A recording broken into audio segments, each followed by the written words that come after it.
নিয়ে আপনাদের সঙ্গে ডিসকাস করা এবং বাংলার রাজনীতির পুরনো ইতিহাস সম্বন্ধে কিছু আপনাদের সকলেরই জানা আছে পুরানো ইতিহাস, তবুও একটু আলোচনার মধ্যে আলোচনার মাধ্যমে পশ্চিমবাংলার আগের গৌরবের কথা আমরা কিছু জানার চেষ্টা করব। এই পশ্চিমবাংলা, এই বাংলা একটা এমন রাজ্য ছিল ইংরেজের জমানায়, যে রাজ্যের মানে আর্থিক স্বাবলম্বীর দিক থেকে, বা যে রাজ্যকে তৎকালীন জমানায় বলতো সোনার বাংলা, এই রাজ্যের যে জিডিপি ছিল, ভারতবর্ষের জিডিপির প্রায় 40% জিডিপি এই পশ্চিমবাংলা, এই বাংলা বিয়ার করত, এবং পুরা বিশ্বের জিডিপিতে প্রায় 10% জিডিপি এই বাংলা বিয়ার করত। আর একটা ইন্ডাস্ট্রিয়াল হাব ছিল এই বাংলা, বিশেষ করে কলকাতা।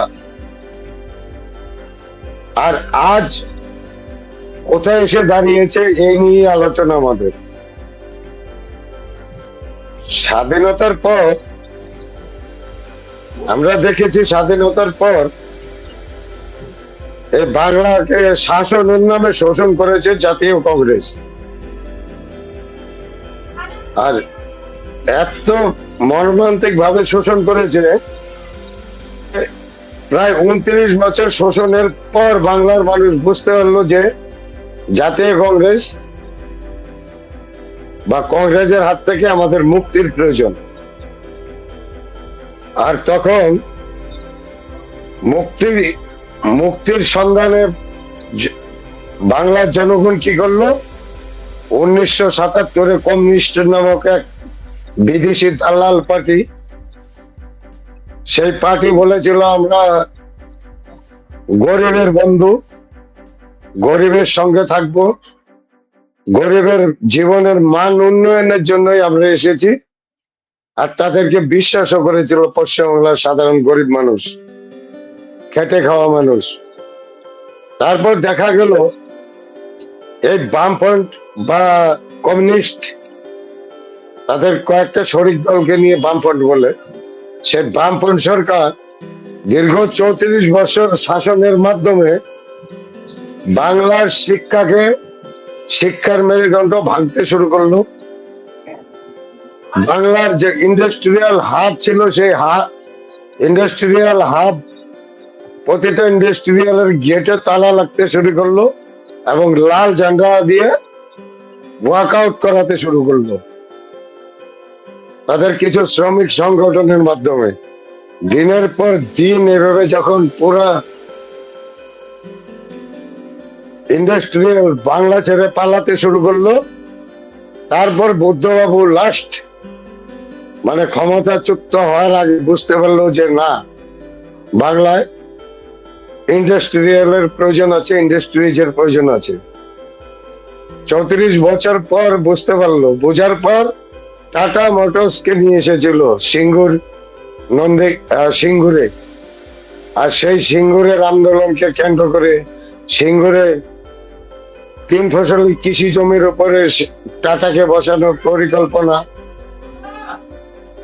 কমিউনিস্টের একটা ভুল সিদ্ধান্ত ছিল বলেই পশ্চিমবাংলার মানুষ মনে করেছিল তৎকালীন 2011-তে। আর সেই আন্দোলনকে হাতিয়ার করে বর্তমান তৃণমূল কংগ্রেস সুপ্রিমো মমতা ব্যানার্জি 26 দিন অনশনের একটা ড্রামা নাচালো, একটা ড্রামা করলো। আর সেই ড্রামার মাধ্যমে বাংলার মানুষ তৃণমূল সুপ্রিমো তথা মমতা ব্যানার্জিকে বিশ্বাস করলো। বিশ্বাস করার পর তাকে সাপোর্টও করলো। সমস্ত দল মত ধর্ম নির্বিশেষে প্রতিটা জাতি, প্রতিটা ধর্ম, প্রতিটা পলিটিক্যাল পার্টির সাধারণ মানুষ যারা ছিল তারা মমতা ব্যানার্জিকে সাপোর্ট করলো। অ্যাকচুয়ালি সাপোর্ট করলো কিসের জন্য? যে বামফ্রন্ট সরকার 34 বছরে লোকতন্ত্রকে কবরে পাঠিয়ে দিয়ে একটা একতন্ত্র শাসন ব্যবস্থা কায়েম করেছিল, এক পার্টি শাসন ব্যবস্থা কায়েম করেছিল, তার থেকে পরিত্রাণ চাইছিল পশ্চিমবাংলার মানুষ। এবং 3 ফসলি জমির উপর ইন্ডাস্ট্রিজ যে বামফ্রন্টের এক ভুল সিদ্ধান্ত, এর বিরুদ্ধে বাংলার মানুষ তৎকালীন তৃণমূল কংগ্রেসের সুপ্রিমো মমতা ব্যানার্জিকে বিশ্বাস বা ট্রাস্ট করেছিল। কিন্তু আমরা কি দেখলাম? 2011 থেকে 2016 অব্দি একটা সেটিং প্রশাসন এবং একটা সেটিং বিরোধী ছিল কে? কংগ্রেস ও সিপিএম মিলে বিরোধীতে ছিল। সূর্যকান্ত মিশ্র বিরোধী নেতা, তাদের নো ভোট টু বিজেপি 2016-তে করলো। কিন্তু ভারতীয় জনতা পার্টি অর্থাৎ বিজেপি 2016-তে দেখা গেল কি তাদের ভোট পার্সেন্টেজ মোটামুটি 7% থেকে 10% অব্দি নিয়ে যেতে সক্ষম হয়েছিল।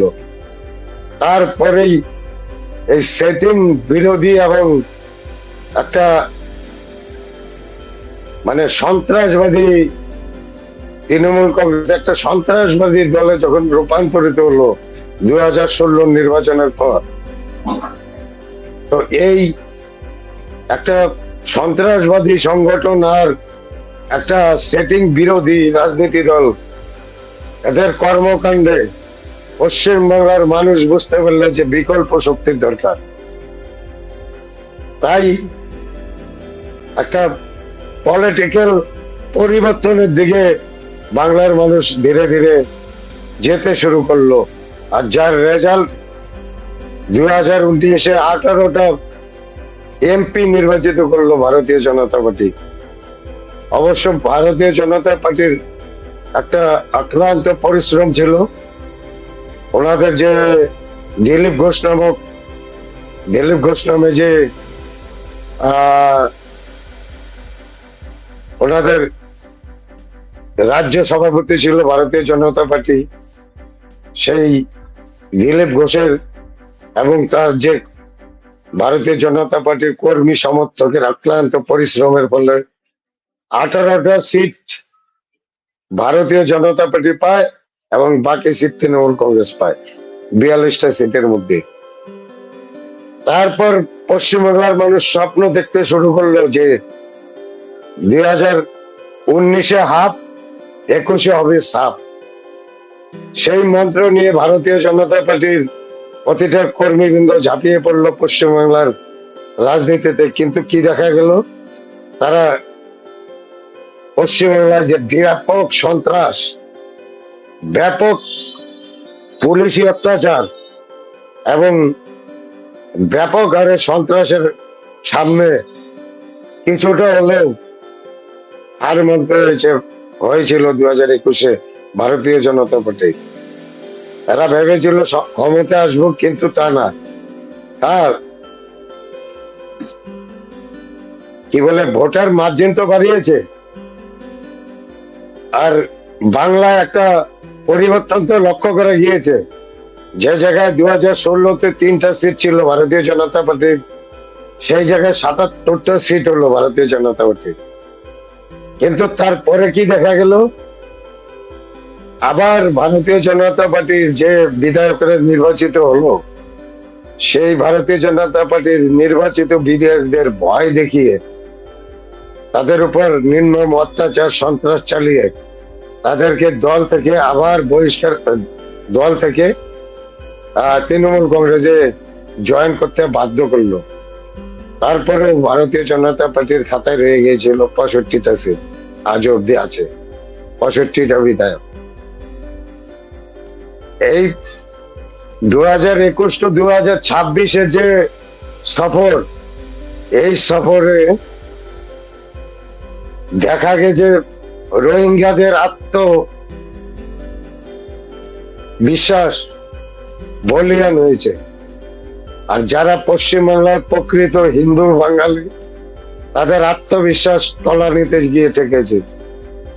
যে বাংলায় রবীন্দ্রনাথ ঠাকুর বলেছিল, চিত্র যেথায় ভয়শূন্য, উচ্চ সেথায় শির, সেই বাংলায় বাঙালি হিন্দুদের শির নিচে হয়ে গেল। ভয়ের বাতাবরণে 5টা বছর কাটিয়েছে। ভয়ের বাতাবরণে 2021 নির্বাচনের পরে অসংখ্য হিন্দু বাঙালিকে তাদের জন্মভূমি ছেড়ে ভিন রাজ্যে পাড়ি দিতে হয়েছে, বা অসংখ্য হিন্দু বাঙালির আত্মবলিদান দিতে হয়েছে, শুধু একটা পরিবর্তন চাই বলে, একটা স্বাধীনতা চাই বলে, একটা স্বাধীন বাংলা চাই বলে। স্বাধীন বাংলা বলতে যে বাংলায় ভয় মুক্ত একটা পরিবেশ থাকবে, যে বাংলায় নারী সুরক্ষার গ্যারান্টি থাকবে, যে বাংলায় মানুষ নিজের মত প্রকাশের স্বাধীনতা থাকবে, সেরকম একটা বাংলা করার উদ্দেশ্য নিয়ে অসংখ্য হিন্দু বাঙালিকে তাদের আত্মবলিদান দিতে হয়েছে এই তৃণমূল নামক সন্ত্রাসবাদী টিমের কাছে। আজ তারা উন্নয়ন করতে না পেরে এদের পশ্চিমবাংলাকে একটা ইন্ডাস্ট্রিয়াল বিরোধী রাজ্যে পরিণত করার জন্যই, বা শিক্ষার মেরুদণ্ডটাকে শেষ করে দেওয়ার জন্যই, আর গরিব মানুষের জীবনের মান নিম্ন স্তরে নিয়ে যাওয়ার জন্য, আজকে বেকারত্বের সংখ্যা বাড়িয়ে তোলার জন্য তাদেরকে একটাই হাতিয়ার নিয়ে আজকে রাজনীতিতে নামতে হচ্ছে। হিন্দু বাঙালি শরণার্থী আর বাঙালি হিন্দু বা বাঙালি আর রোহিঙ্গা মুসলমান আর হচ্ছে বাংলাদেশিদের এক জায়গায় খিচুড়ি বানিয়ে দিচ্ছে। বারবার বলছে বাঙালি ভিন রাজ্যে আক্রান্ত। অ্যাকচুয়ালি আমিও ভিন রাজ্যেই বসবাস করি। আমার চোখের সামনে আমি দেখেছি আধার কার্ড এবং প্যান কার্ড সবকিছু যাচ করে যাকে সঠিক মনে হয়েছে তাকে কোন রকম টর্চার করা হয়নি, এবং তাদের জীবন জীবিকা নিয়ে কোন রকম প্রশ্ন তোলা হয়নি। তাদের মতো তারা চলছে। আমি আমার মতো চলছি এই ভিন রাজ্যে, বিজেপি শাসিত রাজ্য, সে রাজ্যে ভালোভাবেই চলছি আমি। I am very happy. কিন্তু আমার চোখের সামনে আমি দেখেছি অসংখ্য বাংলাদেশি আর রোহিঙ্গাকে পুশব্যাক করেছে পশ্চিমবাংলার মাধ্যমে বাংলাদেশে, এই উত্তরপ্রদেশ। তাই বারবার এই জিনিসটাকেই হাইলাইট করার চেষ্টা করছে তৃণমূল নামক সন্ত্রাসবাদী টিম, যে বাংলা বললেই ভাগিয়ে দিচ্ছে, বাংলা বললেই বাংলাদেশে পাঠিয়ে দিচ্ছে। এটা সম্পূর্ণ মিথ্যা, সম্পূর্ণ ভুয়া এদের প্রচার। এই প্রচার করার উদ্দেশ্য একটাই, এরা যে আরে কর্মসংস্থানে চুরি করেছে, অসংখ্য চাকরি চুরি করেছে, গরু বালু তারপর কয়লা চুরি করেছে, গরিব মানুষের খাদ্য রেশন চুরি করেছে, গরিব মানুষের 100 দিনের কাজের টাকা চুরি করেছে, গরিব মানুষের